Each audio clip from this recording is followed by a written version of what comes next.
전 세계에 이 바이러스로 인해서 상당히 고통스러워하는 정말 하나님의 자녀들에게도 빨리 속히 치료받고 또 건강해지시고 또 위험에서 다 구출되는 은혜가 있기를 바랍니다. 오늘 시편 122편 6절로 9절을 통해서 교회를 사랑합시다 하는 제목으로 은혜를 나누고자 합니다. 세상 만사 모두 알아야 할 것들이 있는데 특별히 축복의 통로를 알고 신앙생활하는 것이 유익하다고 봅니다. 제가 옛날에 성도들과 함께 베트남을 간 적이 있었습니다. 선교하러 갔었는데 그 옛날 베트남 전쟁 때 파놓은 땅굴 속을 들어가 봤어요. 한 코스예요. 들어가 보라더라고. 와, 정말 좁고 길고 험한 길들인데 여기저기 뚫려 있었어요. 들어가기는 들어갔는데 어디로 나와야 할지 갈팡질팡했어요. 마지막 인도자의 인도를 따라서 무사히 빠져나올 수 있어서 얼마나 다행인지 몰라요. 길을 잘못 들어서면 헤매는 겁니다. 괴로운 거고 고통스러운 것입니다. 이스라엘 백성들이 열흘이면 갈 수 있는 가나안 땅을 40년 동안이나 방황한 이유가 어디에 있다고 봅니까? 하나님의 법과 하나님의 하시는 방법 그리고 하나님의 계명을 아주 소홀히 여겼기 때문이라고 저는 그렇게 말씀을 드리고 싶습니다. 비행기도 가는 길이 있고 배도 기차도 버스도 사람도 가는 길이 있습니다. 성경을 보면 축복의 통로가 있다는 거예요. 그 중에서 특별히 몇 가지만 말씀을 드린다면 성령님의 인도를 받는 길, 또 하나님이 세운 피 흘려 세운 교회를 통한 길, 또 하나님이 세운 주의 종들을 통한 축복의 길, 또 하나님의 말씀의 인도를 받는 길, 혹은 유전적 축복, 또 조상적 축복의 길이 있어요. 이렇게 여러 가지 길이 있어요. 그 길을 다 붙잡고 있다면 엄청난 기적이 일어나길 거예요. 한 가지라도 똑바로 붙잡고 있다면 또 하나님의 축복의 길도 열릴 줄로 믿습니다. 세상 만사가 내 고집대로 내 방법대로 내 의지대로 다 되어지는 것이 아닙니다. 오늘은 특별히 교회를 통한 축복의 길을 여러분에게 안내해 주고자 하는 것입니다. 자, 본문의 말씀에는 다윗이 성전에 올라가는 노래로 꽉 차 있어요. 예루살렘을 사랑하는 자는 형통의 복이 있다고 말씀하고 있습니다. 그래서 오늘 제목을 교회를 사랑합시다 라고 정해봤습니다. 큰 은혜와 축복이 있기를 진심으로 축복합니다. 그 축복의 길에 대해서 한번 여러분들에게 소개해 보고자 합니다. 첫째, 성령님의 인도를 받는 길이 있습니다. 제가 이 복음성가 가운데 하나님을 아버지라 부르는 자는 좋은 일이 있으리라 많이 있으리라. 2절이 뭡니까? 예수님을 구주라 부르는 자는 좋은 일이 있으리라 많이 있으리라 크게 있으리라. 3절이 뭡니까? 성령님의 인도를 따르는 자는 좋은 일이 있으리라 많이 있으리라. 여러분, 성령님의 인도를 따르는 자, 성령님의 인도를 구하는 자는 복이 있는데 많이 있으리라 크게 있으리라. 너무 은혜롭은 찬양이잖아요. 예수님께서 세례를 받으실 때에 하나님의 성령이 비둘기같이 임했다고 했어요. 마태복음 3장 16절의 말씀입니다. 또 예수님의 오심도 마리아에게서 어떻게 했습니까? 누가복음 1장 35절에 성령으로 잉태하게 하셨다고 말씀합니다. 또 마태복음 12장 28절에 보면 성령님의 힘을 입을 때 귀신도 쫓아내게 된다고 그랬습니다. 성령님께서는 하나님의 사람들에게 뭘 주십니까? 지혜가 충만하게 하십니다. 사도행전 6장 3절에 형제들아 너희 가운데서 성령과 지혜가 충만하여 칭찬받는 사람 7을 택하라. 우리가 이 일을 그들에게 맡긴다 그랬어요. 또 성령께서는 사람들의 연약함을 도우시고 우리를 위해서 친히 간구하신다고도 했어요.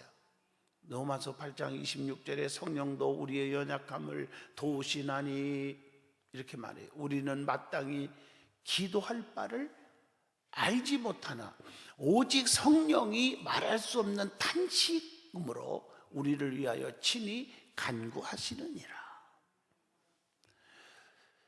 성령님께서는 어려움과 절망 가운데 있는 자들을 또한 붙들어 주고 계십니다. 사도행전 13장 52절의 말씀이에요.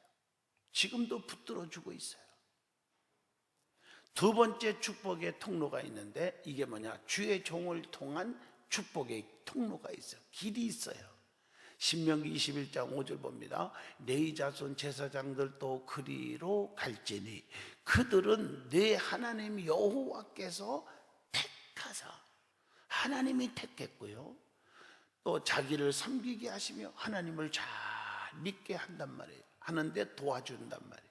또 여호와의 이름으로 축복하게 하신지라, 축복권이 있단 말이죠. 모든 소송과 모든 투쟁이 그들의 말대로 판결될 것이니라. 여기서 주는 교훈이 뭘까요? 주의 종은 누가 택했다고요? 하나님이 택했다는 거예요. 그러니까 주의 종은 사람의 소관이 아니라 하나님의 소관이다. 사람이 심판하고 재판할 일이 아니다는 거죠. 다윗처럼 심판을 자기가 하지 않고 하나님께 맡길 줄 알아야 돼요. 사무엘상 24장 6절을 보면요, 그 다윗을 죽이려고 했던 원수 누굽니까? 사울왕이에요. 그 사울을 죽일 수 있는 기회가 있었어요. 동굴 속에 들어가 보니까 세상에 자기를 죽이려고 군사까지 풀었던 다윗이 잠을 자고 있는 거예요. 얼마나 때가 좋은 거예요. 자는 목을 딱 치면 끝나는데 안 죽여요. 내가 심판할 수 있지만 안 했어요. 옷자락을 잘라서 하나님 앞에 애칩니다. 보세요, 안 죽였잖아요. 당신이 그래도 기름 부어 세웠는데 기름 부어 세운 종을 해하는 범죄를 하지 아니하였나이다. 멋있잖아요. 그러니 하나님이 다윗을 왕중왕으로 써줄 수가 있는 거 아니겠습니까? 그 다음에 하나님의 사자를 영접하는 자는 하나님을 영접하는 것과 똑같다고 성경에 나오잖아요. 마태복음 10장 40절 보면 너희를 영접하는 자는 나를 영접하는 것이요, 나를 영접하는 자는 나를 보내신 이를 영접하는 것이니라. 그래서 주의 종에게는 세 가지 특권이 있잖아요. 신명기 21장 5절의 말씀입니다. 지금 말씀한 것처럼 여러분 목회권, 그리고 축복권, 그리고 판결권이 있다고 분명히 말씀하고 있습니다. 그 다음에 세 번째 축복의 통로가 있습니다. 그게 뭘까요? 말씀을 통한 축복의 길이 있다는 거예요. 신명기 28장 1절로 6절에 보면요, 너희가 하나님 말씀을 삼가 듣고 지켜 행하라 이렇게 말하고 있어요. 그러면서 쭉 성경에 말씀하면서 6절에 말씀대로 살으면 들어와도 복을 주고 나가도 복을 받게 해주신다 그랬거든요. 하나님의 말씀에 귀를 기울이고 눈에서 떠나지 말고 마음속에 지키라고 잠언서 4장 20절로 21절에 말씀하고 있습니다. 말씀에 귀를 기울여야 한다는 거예요. 잠언서 4장 20절에 내 아들아 내 말에 주의하며 내가 말하는 것에 네 귀를 기울이라. 여러분, 말씀에 귀를 기울일 줄 알아야 돼요. 그래서 계시록 1장 3절에 예언의 말씀을 읽는 자와 듣는 자와 그 가운데 기록한 것을 지키는 자는 복이 있나니 때가 가까움이니라. 하나님의 말씀이에요. 그래서 로마서 10장 17절에 보면 믿음은 들음에서 나며 들음은 그리스도의 말씀으로 말미암았느니라. 그 듣는 귀로 말미암아 또 명철을 얻게 된다고 잠언서 15장 31절에 말씀하고 계십니다. 그리고 오늘 잠언서 4장 21절에 뭐라 하겠습니까? 눈에서 떠나지 말아야 한다.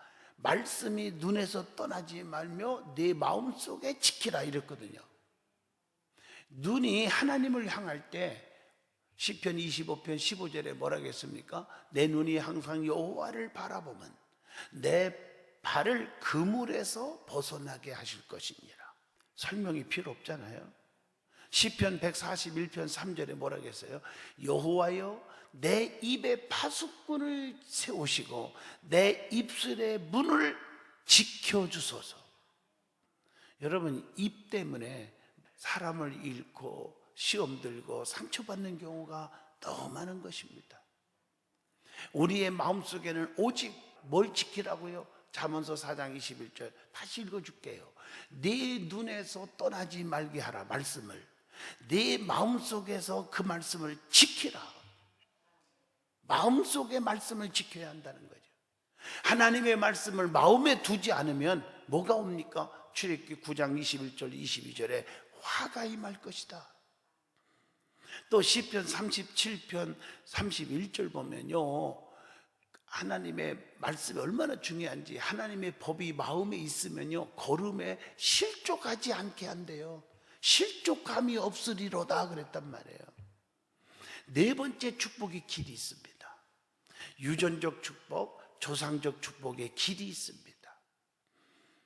나는 부족해도 참 이 축복의 길이 얼마나 좋은지 몰라. 아브라함을 통해서 이삭이, 이삭을 통해서 야곱이, 야곱을 통해서 요셉이 복을 받았잖아요. 출애굽기 6장 8절을 봐도 압니다. 이게 전부 축복의 통로예요.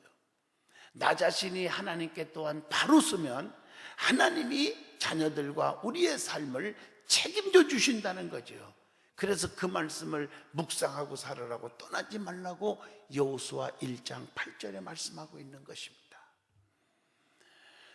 다섯 번째 축복의 통로입니다. 오늘 드리고 싶은 말씀입니다. 교회를 통한 축복의 길이 있다는 거죠. 오늘 본문 말씀 6절로 7절을 보시면 예루살렘을 위하여 평안을 구하라. 예루살렘을 사랑하는 자에게는 형통하리로다. 그러면서 네 성 안에는 뭐가 있고 평안이 있고 네 궁중에는 형통함이 있을지어다.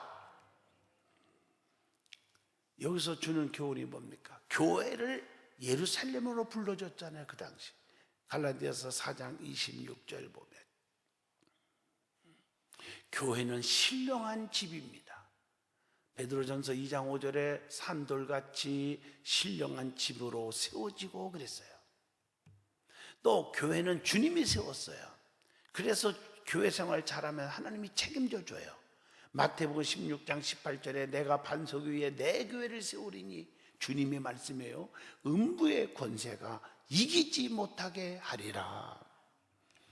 여러분, 내 감정대로 신앙생활 것이 아니라 하나님 앞에 정말 누가 알아주든 안 알아주든 오히려 충성해놓고 핍박을 받건 간에 상관없어요. 주님은 다 보고 계셔요.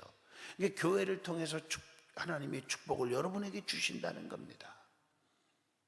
자, 그래서 교회를 뜨겁게 간절히 사랑하면 하나님이 축복의 그 은혜를 주는데 그게 형통의 축복을 주신다는 거죠. 교회가 해야 할 일이 있습니다. 뭘까요? 뭘 해야 돼 교회가요? 사도행전 1장 8절 땅끝까지 복음을 전해야 합니다. 교회는 성도들을 바르게 교훈해야 됩니다. 에베소 4장 11절로 15절입니다. 교회는 예배 드리는 일에 어떻게 해야 돼요? 전력을, 전심을 다해야 돼요. 사도행전 20장 7절에 첫날에 우리가 떡을 떼려 하여 모였더니, 그런 말이 나오죠. 바울이 이튿날 떠나고자 하여 그들에게 강론할세, 말씀을 전할세, 그 말을 밤중까지 계속 전했다. 요한복음 4장 24절, 하나님은 영이시니 예배하는 자가 영과 진리로 예배하라, 이렇게 말하고 있지 않습니까? 교회는 성도의 교제가 아름다워져야 됩니다. 또한 사도행전 2장 42절 46절 보면 오순절날 성령 받고 나서 그들이 어떻게 됐어요? 사도들의 가르침을 받았고 서로 교제하며 떡을 떼며 오로지 기도하기를 심쓰니라 그랬단 말이에요. 그리고 교회는 그리스도 안에서 하나가 되어야 돼. 하나가요. 갈라디아서 3장 28절 보세요. 상상을 초월한 그런 말씀이죠. 유대인이나 헬라인이나 종이나 자유인이나 남자나 여자나 다 그리스도 예수 안에서 하나이니라. 그리고 교회는 모이기에 힘써야 된다는 거죠. 사도행전 2장 46절 보면 날마다 마음을 같이하여 성전에 모이기를 힘쓰고 집에서 떡을 떼며 기쁨과 순전한 마음으로 음식을 먹고 그랬단 말이에요. 두 번째, 교회는 말씀을 바로 전해야 된다는 겁니다. 교회는 하나님의 집이 되어 하나님의 뜻과 하나님의 깊은 섭리를 잘 알고 믿게 해줘야 한다는 거죠. 누가복음 19장 47절의 말씀입니다. 말씀의 기능에 대해서 한번 말씀을 드려보고자 합니다. 하나님의 말씀이 어떤 역할을 하고 어떻게 하시는지, 첫째, 우리의 죄를 깊이 깨닫게 해준다는 거죠. 열왕기하 22장 9절로 13절을 참고해 주시기를 바랍니다. 또한 하나님을 경배하게 하는 겁니다. 열왕기하 23장 1절로 3절의 말씀이죠. 또 느헤미야 8장 17절을 보면 마음을 기쁘게 합니다. 마음을 기쁘게 해요. 시편 17편 4절에 보면 사람의 행사로 논하면 나는 주의 입술의 말씀을 따라 스스로 삼가서 포악한 자의 길을 가지 아니하였사오니 나의 행실을 절제하고 자제하게 만들어 줍니다. 그래서 말씀이 그렇게 중요한 거예요. 말씀을 통해서 나를 절제하게 하고 또 말씀을 통해서 화도 다스리고 혈기도 고집도 다스리게 만들어주는 겁니다. 그리고 말씀은 우리를 단련시켜 줍니다. 시편 105편 19절을 보시면 여호와의 말씀이 응할 때까지라 그의 말씀이 그를 단련하였도다, 이렇게 말씀합니다. 그것뿐입니까? 영과 육의 고통을 치료합니다. 107편 20절에 보면 시편이에요. 그의 말씀을 보내어 그들을 고치시고 위험한 지경에서 건지시는도다, 이랬단 말이에요. 그것뿐 아닙니다. 말씀은 새로운 힘을 줍니다. 시편 119편 25절 내 영혼이 진토에 붙어 싸우니 주의 말씀대로 나를 살아나게 하소서. 많은 사람에게 힘내세요, 힘내세요, 물론 격려하고 위로하지만 그거보다 말씀이 깊이 들어오면 힘이 납니다. 위로가 됩니다. 격려가 됩니다. 새 힘 얻습니다. 그리고 말씀이 우리를 자유하게 만들어 줍니다. 시편 119편 45절에 내가 주의 법도들을 구하여 싸우니 자유롭게 걸어갈 것이오며 그랬단 말이에요. 그리고 지혜롭게 만들어 줍니다. 시편 119편 98절로 104절에 주의 계명들이 항상 나와 함께하므로 그것들이 나를 원수보다 지혜롭게 하나이다. 우리가 지혜가 없어서 실수하고 지혜가 없어서 참 화근이 될 때가 참 많아요. 우리는 지혜로운 자가 되시길 바랍니다. 할 일은 하고 하지 않아야 할 일은 안 하고, 말할 것은 말하고 말하지 말아야 할 것은 안 하고, 들을 것은 듣고 듣지 말아야 할 것은 듣지 않고, 맞죠? 그게 지혜인 줄로 믿습니다. 그리고 하나님의 말씀은 우리의 마음에 위로를 줍니다. 시편 119편 50절로 52절의 말씀입니다. 고난 중에 위로하신다고 그랬어요. 또 우리를 바른 길로 가게 만들어 바른 길로 인도해 줍니다. 시편 119편 105절에 주의 말씀은 내 발의 등이요 내 길의 빛이니이다, 이렇게 말했어요. 그리고 시편 119편 130절을 보면요, 우둔한 사람들을 깨닫게 하나이다, 진리를 깨닫게 해주신다는 거죠. 그리고 우리의 마음속에 남들이 가질 수 없는 큰 평안을 줍니다. 시편 119편 165절에 그렇게 기록되어 있습니다. 평안이 와요. 그리고 그 말씀을 들으면 그리스도의 말씀으로 말미암는다고 로마서 10장 17절에 있잖아요. 믿음을 넣어주는 것입니다. 믿음이 성장하게 만들어줍니다. 믿음이 뜨겁게 해줍니다. 그리고 의로 우리를 교육한다고 디모데후서 3장 16절에 말씀하고 계십니다. 그리고 성도들을 온전케 만들어줘. 온전하게. 디모데후서 3장 17절입니다. 온전한 사람으로 만들어주는 게 말씀이에요. 그리고 말씀이 내 안에 들으면요, 베드로전서 1장 23절에 뭐라고 했습니까? 거듭나게 하는 거예요. 거듭나게. 하나님 말씀은 살아있기 때문에 거듭나게 하신다. 뿐만 아니라 디도서 2장 5절을 보면 말씀은 행위의 표준이 된다고 성경은 분명히 말씀합니다. 자, 그러면 교회에서 많이 있어야 할 재산 목록이 있어요. 재산 목록. 어떤 분은 당신 재산 목록을 적어보세요. 뭐 이렇게 말하면 고민하면서 쫙 적어요. 아파트는 몇 평인데 얼마고요? 토지는 몇 평인데, 내가 농사를 짓는데 논농사요 몇 평 짓고요, 거기서 수확하면요 몇 선 먹고요, 또요 그림 한 점 있는데요 한 300만 원 갈 거예요. 뭐 재산 목록을 쫙 얘기합니다. 그때 어떤 분들은 재산 목록을 적는데 제 1번에다가 재산 목록 1호 우리 마누라, 2호 자식, 이렇게 써놓은 사람도 있어요. 그런데 영적으로 믿음의 사람들의 재산 목록을 내놓으라 그러면 뭐라고 내놓겠습니까? 여러분 솔직히 말하자고요. 내가 가지고 있는 것을 자랑하고 내놓고 싶습니까? 뭐가 많아져야 합니까? 재산 목록 중에 첫째, 기도가 많아져야 돼요. 그래서 저는 많아져야 할 것이 뭐냐, 이걸 얘기하고 싶은 거예요. 사도행전 12장 5절입니다. 기도가 많아져야 합니다. 또 야고보서 4장 9절, 눈물이 많아야 돼. 눈물이. 또 사도행전 2장 4절, 성령의 충만함이 있어야 돼. 성령의 역사가 많아져야 돼요. 사도행전 8장 7절 보면 기적이 많아져야 합니다. 기적이. 가는 곳마다 막 기적이 일어나야 돼. 그리고 계시록 2장 19절, 인내가 많아져야 돼. 인내. 참고 견디고 인내하는 거예요. 인내. 그리고 사도행전 13장 48절, 찬송이 많아야 합니다. 찬송이. 사도행전 12장 25절, 우리는요 구제가 많아져야 됩니다. 남을 돕는 일도 많이 해야 돼요. 세사니가전서 1장 3절에 믿음이 많아져야 합니다. 믿음이. 에베소 1장 15절, 사랑이 많아져야 합니다. 한번 여러분 마음속에 지금 제가 소개할 때 또 뭐가 많아진가, 또 많아져 있는가 한번 살펴보란 말이에요. 로마서 8장 24절, 소망이 많아져야 돼. 소망이. 꿈이 있어야 되고 비전을 갖고 살아야 돼요. 고린도후서 9장 12절, 봉사가 많아져야 돼. 봉사가요.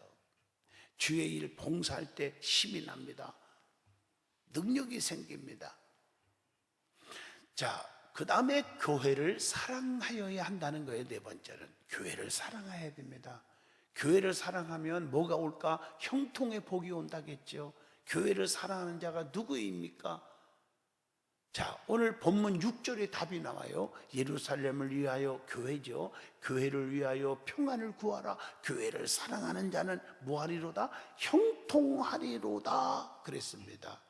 교회 평안을 위해서 기도하는 자요. 주님께서 주신 세 계명은 뭐예요? 평안을 낳으면 뭐예요? 서로 살아가라. 요한복음 13장 34절의 말씀입니다. 하나님께서는 화평의 하나님이십니다. 고린도전서 14장 33절입니다. 화평의 하나님이시니라. 그래서 갈라디아서 3장 28절에 보면요, 종이나 자유자나 남자나 여자나 그리스도 안에서 하나이니라, 그렇게 말하고 있습니다. 그러면 사랑의 증거가 있는 자가 사랑하는 자요, 사랑의 증거가 없는데 무슨 사랑한다 입술로만 하지 말고, 여러분 부부지간이나 형제지간이나 부자지간이나 성도들끼리나 주의 종이나 성도나 교회 사랑이나 하나님 사랑이나 다 마찬가지요. 세 가지를 보면 진짜를 구분해요. 첫째, 사랑하면 마음이 갑니다. 두 번째, 몸이 갑니다. 세 번째, 물질이 가는 거라는 거죠. 이게 중요한 거예요. 이게 가면 진짜 사랑하는 거예요. 그래서 교회를 사랑하는 사람은 교회에 흔들리지 않는 기둥이 되어야 되는 줄로 믿습니다. 기둥은 여러분 가장 간단하게 말하면 세 가지 특징이 있잖아요. 여기 보세요. 기둥은요, 반듯하잖아요. 두 번째, 탄탄하게 세우지요. 세 번째, 어떻게 해요? 끝까지 여기를 지키고 있잖아요. 포지션을 앉았다가 쉬었다가 이쪽으로 갔다 하지 않잖아요. 이게 기둥입니다. 신앙생활 반듯하게 하시고요, 탄탄하게 흔들리지 않게 하시고요, 끝까지 사명 감당하는 성전의 기둥이 성전을 사랑하는 자인 줄로 믿습니다. 누가 무슨 소리를 들어도 흔들리지 않는 만세반석이 되시기를 축복합니다. 여러분, 교회를 사랑합시다. 사랑하면 어떤 복을 주십니까? 이겁니다. 어떤 복이 있습니까? 주님이 반드시 약속하신 복이 있습니다. 그 복이 뭘까요? 첫째, 오늘 본문 6절에 형통하리로다. 형통의 복이 옵니다. 또 7절 말씀 본문에 성 안에 평안이 있다고 했습니다. 또 7절 말씀 쭉 보세요. 9절에 또 읽어보면 이렇게 있어요. 다윗은 하나님의 집을 위하여 내 복을 구한다고 이렇게 말하고 있습니다. 성도가 복 받는 것은요, 하나님의 집을 위한 것입니다. 얼마나 아름다운 일이에요. 오늘 이런 복이 여러분 속에 임하기를 바라요. 영적으로, 정신적으로, 육체적으로 모든 것이 복받는 성도가 되시고 복받는 교회가 될 줄로 믿습니다.